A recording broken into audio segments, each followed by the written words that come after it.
Hi, welcome to Chops Garage. If you haven't been to my channel before, it's all about me being a small car trader starting out, but with real honesty in terms of how much dealers are really making out of cars. I share everything with you in terms of the wins and the fails, the customer issues, all of that kind of stuff. So if you haven't seen my videos before, you might want to go and check some more out. The subject of today's video is all about what did I really make out of the small cars I sold last month.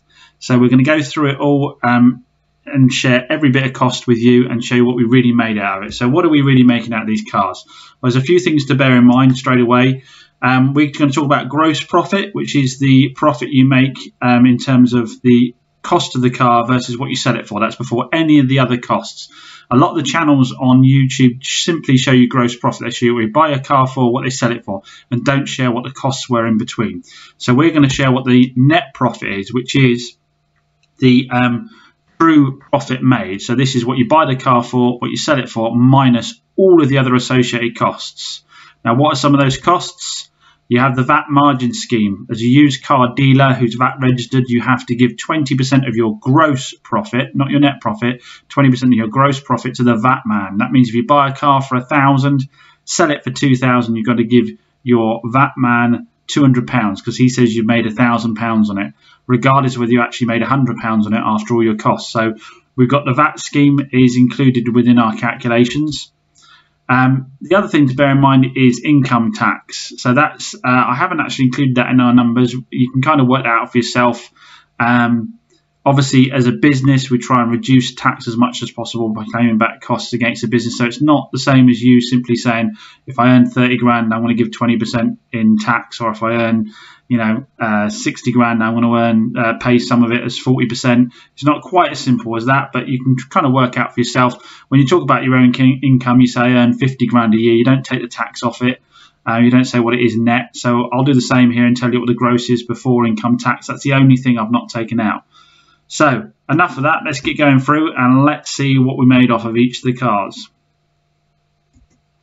First up, we've got the Fiat Punto we bought at auction. Nice little metallic one, sold super quick to a previous customer.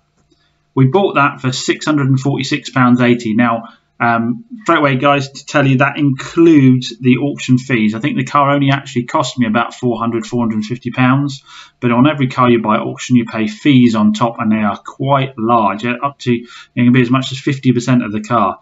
So if you can find cars locally and get them at auction prices without paying fees, you're laughing. But yeah, this cost us £646.80, including auction fees.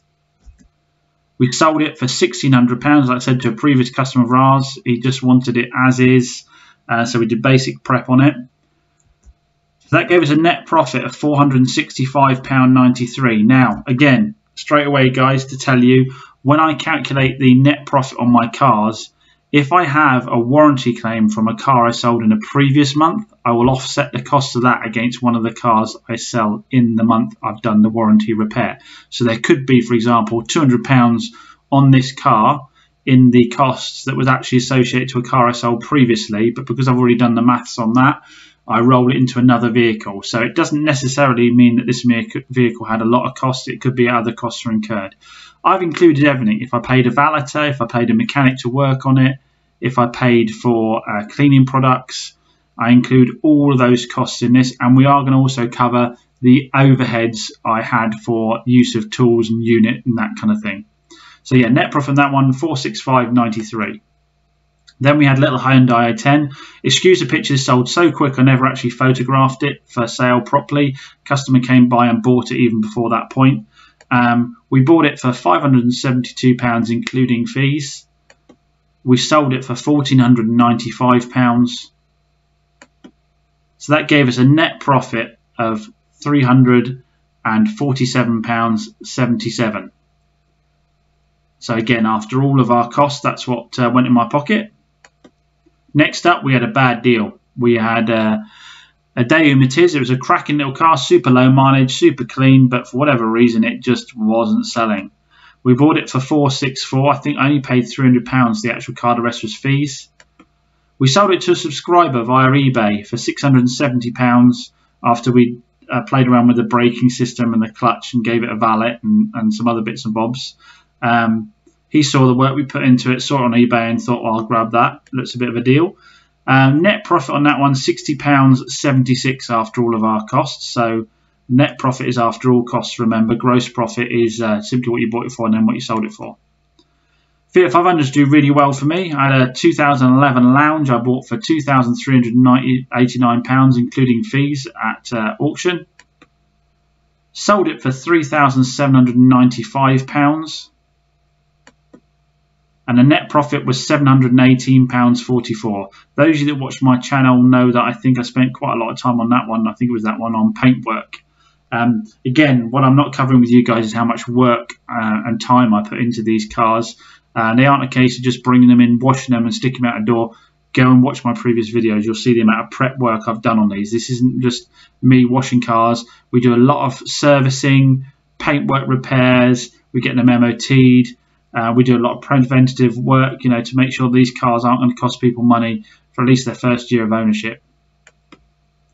Did another Fiat 500. Always sell well, like I said, 2012.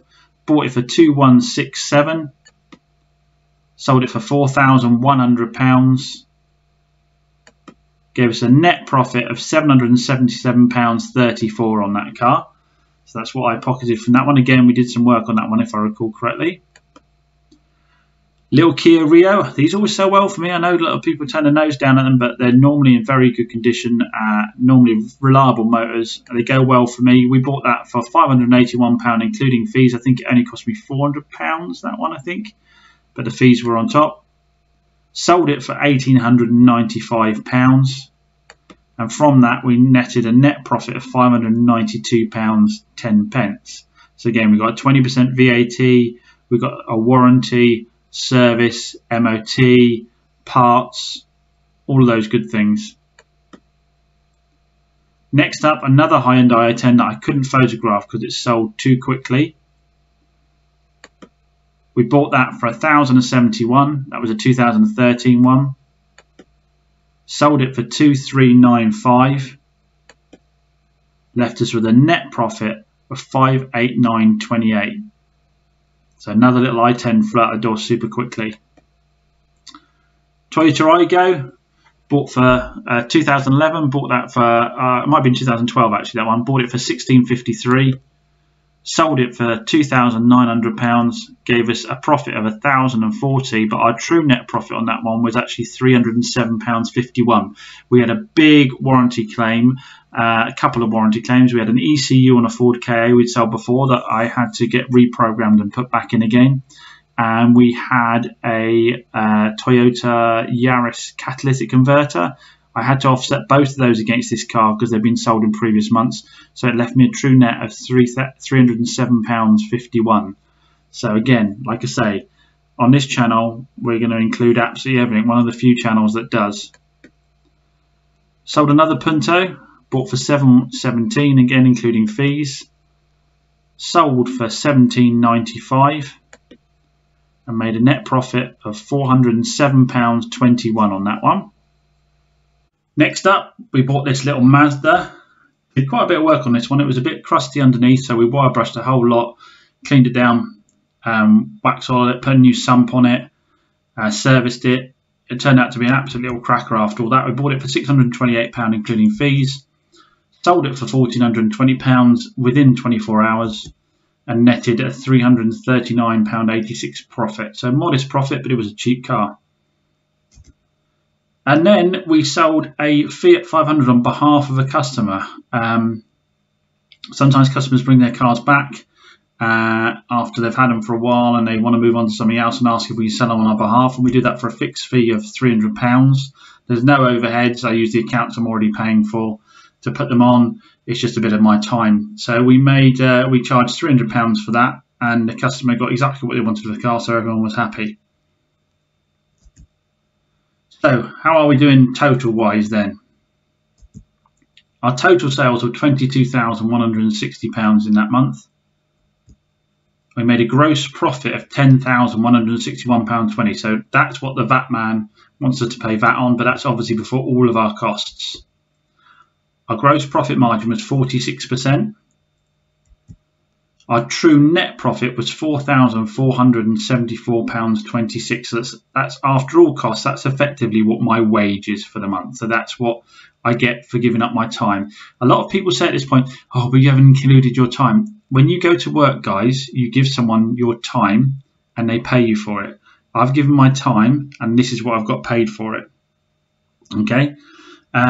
Now, bear in mind, I do all the work myself, majority of the work myself. So if you are going to be paying other people to do work, then yes, you're going to have to, see smaller profits than that. Our net margin was 20%. So after all of our costs, our overheads, our parts, our VAT, everything else, our net margin on a car is 20%. I think it's really important for people to see this. Most dealers, it's around about, it could be as low as 10, 15%. So when they buy your car in part exchange for £1,000 and you see it on a forecourt for £2,000, they're not making £1,000 on it, guys. They aren't making. It's not simply a case where they buy it from you versus what it's for. They have a lot of costs that are incurred when they then retail that car. So please, you hear it such a lot. Oh, they only gave me £100,000 part exchange for it, and they had it on their forecourt for £2,000. They've got to pay the VAT man 20%. They've got to warranty it. They've got to service it. They've got to fix that paint you weren't worried about. They've got to valet it. They've got the overheads of their business, the premises. They've got the advertising costs. They're not making that as clear profit. So a true net margin, a good margin, is 20%. Most dealers are making 10, 15%. So remember that when you're trying to hammer them down on price, because then they're less likely to want to help you out if there's a problem later on. So let's talk about overhead costs.